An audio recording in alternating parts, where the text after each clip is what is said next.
Manipur ki Erang thokpasi Megha tang ahum 2023 dagi Erang thokpasi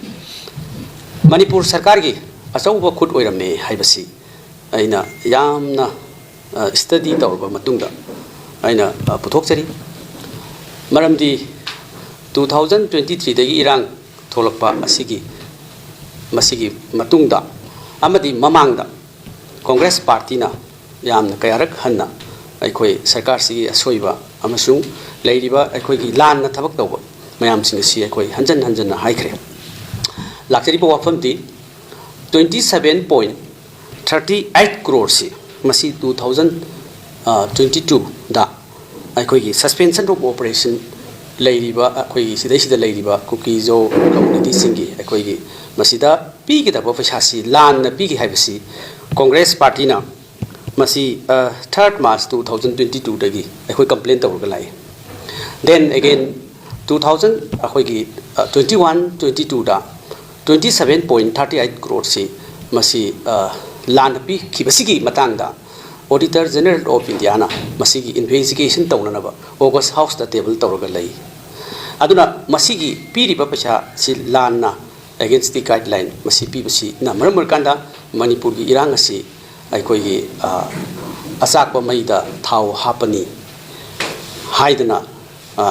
Congress Party na BJP sarkar se masi kari maramgi asigumba paisa si miyoi khar khakta da pithokpadagi pithoibasi kari gino haibasi wafamsima leidana Congress Party gi Mallikarjun Kharge ji na so thambikre hauzik tholiba Erang asi BJP na matchstick mai haurna ba aikoi gi makhet khechalaga mai thabani haibasi aikoi hana aikoi gi national ki level da dum parliament da su haikre adagi press conference ka ya haikre masi gi wafam di 27.38 crore si pibasi masi gi investigation si chathari ngai marakta again amuk 6.27 crores masi July 2024 da pithome that is in July 2024 6.27 crores.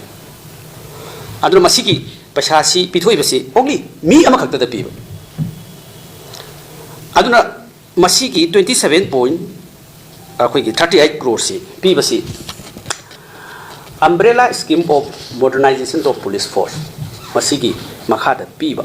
Masigi si August House da discussion kayarak tawre aina su star question da su hangi honorable chief minister da direct hangi masigi pasha pithoi basi masi guideline gi wang matani modernization of police force sigi guideline sigi wang ma da pi hai chief minister na nati amu hai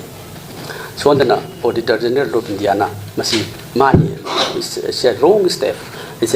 against the guidelines of security related expenses.